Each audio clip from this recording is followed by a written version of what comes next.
Vous pensez que votre enfant est timide? Eh bien, je vais vous démontrer dans cette vidéo que pas du tout. Allez, on se retrouve très vite pour parler de ce sujet.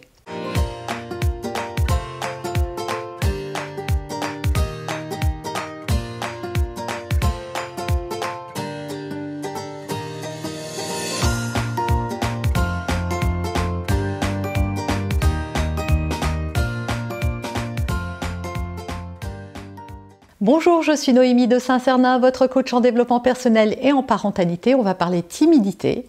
Est-ce que votre enfant est timide? Est-ce que c'est possible que vous soyez dans l'erreur ou dans un jugement? Eh bien, c'est la démonstration que je me propose de faire dans cette vidéo. Et juste avant, je vous propose de télécharger la fiche récap avant d'oublier de vous en parler et de vous abonner éventuellement si vous avez envie de valoriser le travail que je fais sur cette chaîne.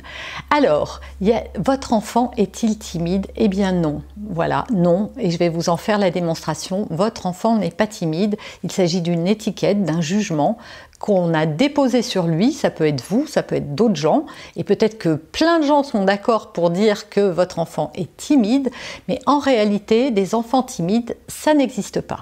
De même que ça n'existe pas des enfants méchants, ça n'existe pas des enfants caractériels, ça n'existe pas des enfants je sais pas quoi, voilà. En réalité, comme tout le monde, on peut parfois se montrer timide et parfois ne avoir confiance en soi et ne pas être du tout timide. Vous êtes d'accord pour dire que votre enfant n'est pas tout le temps timide. Simplement, quand on voit un comportement, on a besoin d'étiqueter. C'est comme ça qu'est fait notre cerveau humain. Donc on va poser des étiquettes. Ah bah lui, il est joyeux, lui il fait des blagues tout le temps, celui-là est timide, celle-là est extravertie, l'autre est introverti, etc., etc.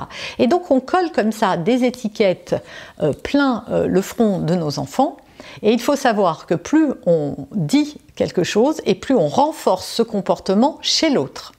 C'est prouvé, et c'est prouvé scientifiquement. Pourquoi? Parce que l'adulte est celui qui détient la vérité pour un enfant. Donc si je te dis que tu es timide, c'est que tu es timide. Et donc comme j'ai plein de preuves où je vais montrer la timidité, l'enfant va finir par se comporter tout le temps comme ça.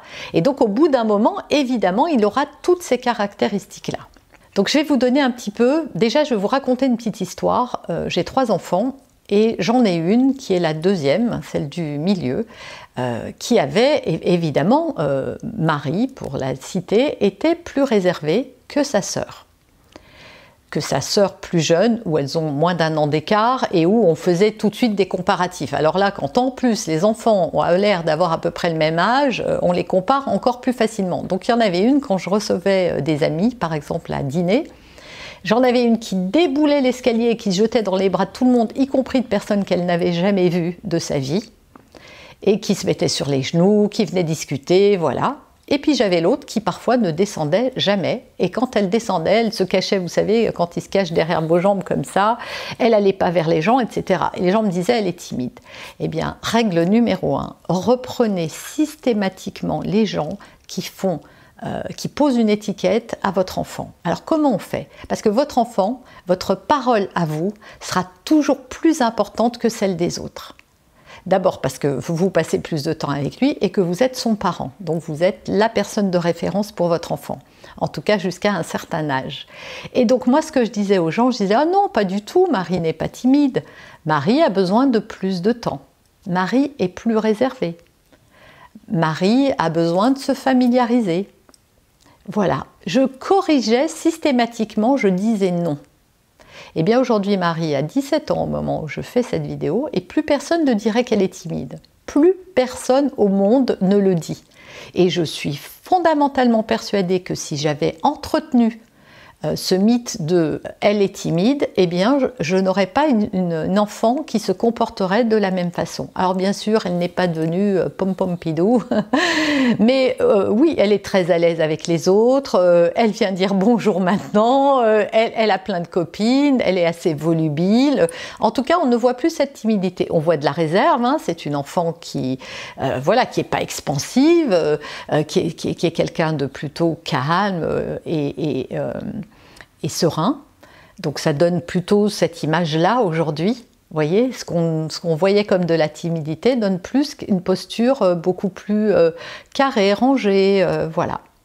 Mais plus du tout timide. Donc faites attention avec les étiquettes, celles que vous déposez sur vos enfants, parce que le problème d'une étiquette, c'est qu'on est tellement persuadé. C'est comme quand on dit « il est comme son père » ou « il est comme sa tante » ou sa grand-mère ou ce machin. C'est dangereux de dire ça, parce que votre enfant, il est unique, il ressemble à personne d'autre. Deuxièmement, sachez que votre enfant croira toujours que c'est vrai, parce que les adultes font autorité pour lui.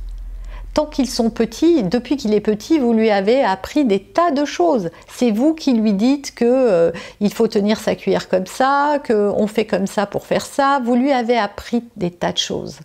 Et donc il est en apprentissage permanent. Donc vous êtes la personne, et surtout les parents, vous êtes les personnes qui dites et qui renforçait ça chez les enfants. J'ai un autre exemple à vous donner. Alors ça, c'est ma fille aînée qui est... Vous savez, on catégorise beaucoup les enfants à l'école. C'est très français. Je ne sais pas si c'est européen, mais en tout cas, c'est très français. Les littéraires, les mathématiques. Pourquoi? Parce que notre système scolaire est fait comme ça. Un peu moins aujourd'hui, mais quand même. C'est-à-dire que d'un côté, on va faire des études plutôt littéraires ou plutôt scientifiques, et donc on va diviser les gens en deux. Et en réalité, c'est une hérésie. D'ailleurs, il y a des pays où ça n'existe pas, ça. Et ma fille avait effectivement, enfin, elle était assez brillante partout, vraiment. Elle avait des facilités d'ailleurs, mais encore plus en mathématiques. Énormément. C'était pour elle, d'ailleurs ça l'a toujours été, ça l'est encore aujourd'hui, une facilité, voilà. Et donc, elle était dans les scientifiques. Et elle a fait un bac, elle a suivi le cursus scientifique. Et elle a eu une prof de physique qui un jour a réussi à les faire croire qu'elle n'était pas du tout scientifique. Et ma fille y a cru. Et là, j'ai eu beau faire tout ce que je voulais, elle a fini par y croire, à tel point qu'elle a changé de voie scolaire pour aller en ES et plus en S. Et pourtant, au baccalauréat, elle a eu 19,5 en maths. Est-ce qu'elle était scientifique, pas scientifique? Évidemment qu'elle n'est pas que ça. Elle lit énormément, et elle est aussi très bien en littérature. Mais c'était pas vrai, en fait, qu'elle ne l'était pas. Et cette prof, je me souviendrai toujours, et je n'ai pas pu récupérer. Pourquoi? Parce que je pense que toute l'année, elle avait dû lui le dire, que finalement, ça avait fait perdre confiance à ma fille, et que, en plus, à force de perdre confiance, au bout d'un moment, on se dit si je suis nulle, ça sert à rien, je fais plus rien, donc on se laisse aller, les notes dégringolent, et ça ne fait que confirmer la croyance. Donc il faut faire très très attention. En plus, il faut dire qu'à l'époque, je ne savais pas ce que je sais aujourd'hui de la psychologie, et que j'aurais pu œuvrer autrement pour montrer à ma fille que non, c'était pas cohérent ce que disait cette personne. Mais voyez, faites attention à ça, parce que les enfants vont véritablement croire ce qui leur est dit.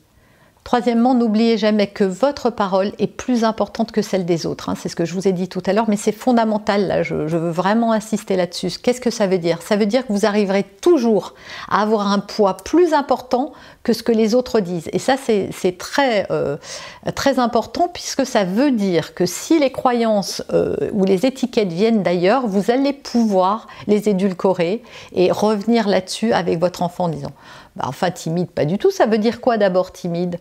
Et puis votre enfant, chez vous, vous voyez, moi, ma fille, elle ne se cachait pas dans mes jupes quand on était avec des gens qu'elle connaissait. Donc on n'est jamais timide à 100%, bien sûr. Moi-même, qui ne suis pas, voilà, on ne pourrait pas dire de moi que je sois timide. Et pourtant, il y a des situations dans lesquelles je suis timide. Parce que intimider, ça vient de là d'ailleurs.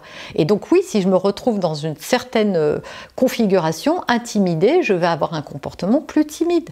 Et donc ça ne fait pas moi quelqu'un de timide, ça fait de moi quelqu'un qui, à ce moment-là, utilise cette caractéristique, mais comme je peux aussi, quand je donne une conférence et qu'il y a 3000 personnes, j'ai pas l'air timide du tout quand j'arrive sur scène, vous voyez. Donc oui, on est tout en fait, on peut être tout et rien. Et donc ça ne enfermer dans quelque chose, quand on dit à quelqu'un qu'il est colérique, il ne se lève pas le matin colérique jusqu'au soir colérique. C'est pas possible. Il a des moments où il est joyeux, il a des moments où il est préoccupé, il a des moments où il est concentré. On est tellement multiples que nous réduire à quelques étiquettes, c'est très réducteur et improductif. Alors quand c'est des choses positives, on ne va pas les changer, Si votre enfant, tout le monde lui dit qu'il est extraordinaire et qu'il réussit tout ce qu'il entreprend, laissez ces croyances positives, elles vont pas le gêner. En revanche, quand c'est des choses plus négatives qui peuvent avoir des conséquences qui sont pas chouettes dans sa vie, alors là, on rectifie les choses. Et bien sûr, les étiquettes ne viennent pas que de l'extérieur, elles sont aussi dans la famille, donc faites attention à ce que vous mettez derrière « tu es ». C'est comme ça. D'ailleurs, essayez de faire ça avec vous, hein. Vous avez plein de choses où vous dites « je suis ». Je suis timide, on va rester dans la timidité, je suis timide, ou je suis rigolote, ou je suis créative. Alors souvent on met beaucoup de choses plus négatives quand on commence à réfléchir à ce que je suis, mais faites attention parce que c'est valable pour ce que disent les autres, mais aussi pour ce que vous dites vous. Toutes les comparaisons que vous faites, tout ce que vous dites, je vous dis, tout ce que vous mettez derrière « tu es », est fondamental parce que c'est ce qui va construire la personnalité de votre enfant et qui va faire que, alors bien sûr, un jour ou l'autre, on peut s'en défaire des étiquettes. Moi, je croyais que j'étais bête, je ne le crois plus aujourd'hui. Je pensais que j'étais moche, je ne le crois plus aujourd'hui. Je ne me trouve pas... Mais c'est sûr que j'ai évolué par rapport à certaines croyances ou certaines choses qu'on m'avait déposées. Mais c'est long.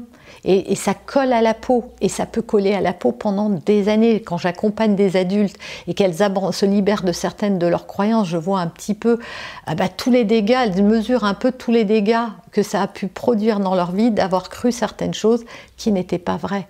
Parce que je peux être qui je veux, voilà en fait la réalité des choses. C'est qu'on peut être qui l'on veut être. C'est juste une histoire de travail. C'est pas parce qu'on est né mince comme un coucou, avec des petits bras gros comme deux poulets de coq, qu'on peut pas se muscler et devenir quelqu'un d'autre. On a vu des transformations extraordinaires, mais ce qu'on peut faire avec le physique, on peut le faire avec son mental aussi. Donc on peut devenir qui on veut être. Mais c'est fastidieux, donc autant accueillir les enfants en limitant la casse. On n'évitera pas toutes les étiquettes évidemment, mais en limitant ce qui est vraiment très préjudiciable pour leur avenir. Voilà, j'espère que cette vidéo, ça vous aura aidé à prendre conscience de l'importance de ce que vous dites, de vos mots. Les mots ont un pouvoir incroyable, on ne s'en rend pas toujours compte, donc il faut faire attention à ce que l'on dit parce que ça peut marquer. D'ailleurs vous-même, il y a des mots qui vous ont marqué, ça marque, ça peut marquer à vie, une phrase, un mot, un geste, en positif comme en négatif d'ailleurs.